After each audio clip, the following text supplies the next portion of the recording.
peaceful life. Then he had to service and once more strap on his guns in a fight for survival. He stayed serviced.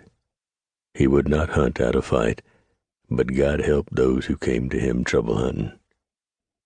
As the Western saying goes, Smoke could point out dozens of his graveyards.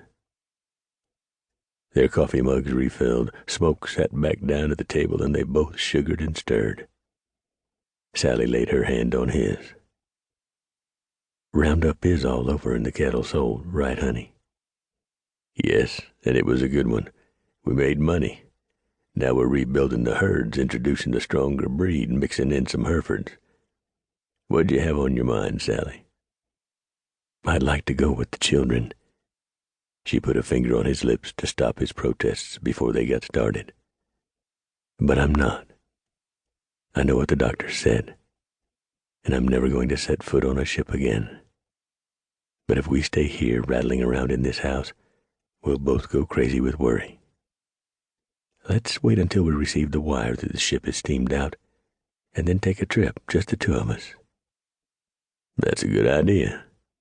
The boys can run the spread, no worries there. You got some special place in mind? Yes. It's a friend I went to college with. She and her husband just moved to Montana. They live near a small town about 30 miles from Kalispell. She's married to a doctor and they have a small ranch. I'd like to see her. She was my best friend. Suits me. We'll take a trip up there. It'll do us both good to get away, see some country, and meet new people. We'll take the train as far as it goes and then catch a stage. No. Sally shook her head. Let's put the horses in a car and ride in, Smoke. It'll be worth it to see the expressions on their faces when we ride in. Side saddle?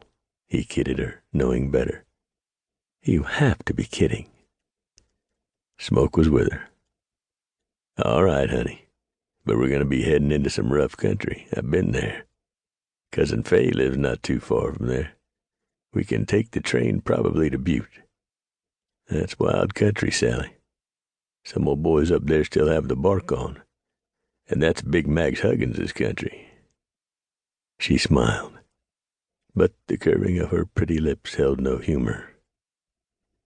That's one of the reasons we're going, Smoke. He laughed.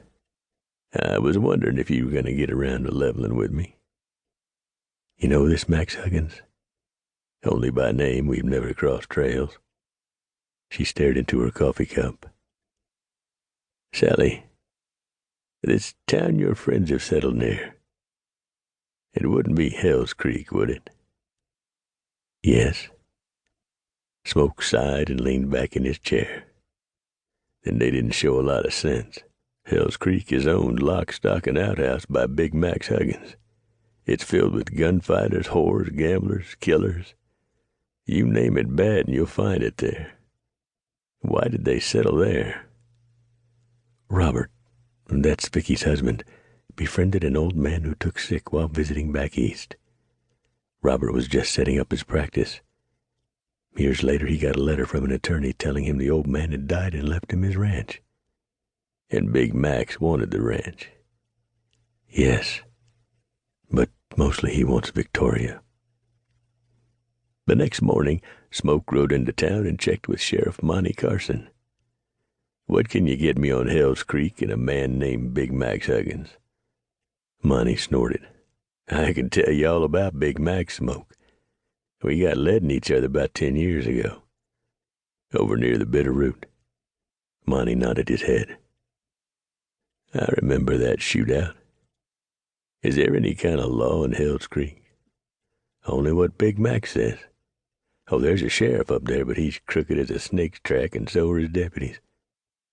I hear the governor keeps threatening to send men in to clean up the town, but he hadn't done it yet. Why the interest in Hell's Creek? Sally has some friends who live near there. We're going to visit them. I'd sort of like to know what I'm riding into. You're riding into trouble, Smoke. Hell's Creek is a haven for outlaw gangs. In addition to Big Max's gang, and he's got 40 or 50 men who ride for him, there's Alex Bell and his boys. Dave Poe, Warner Frigo, and Val Singer all run outlaw gangs out of Hell's Creek.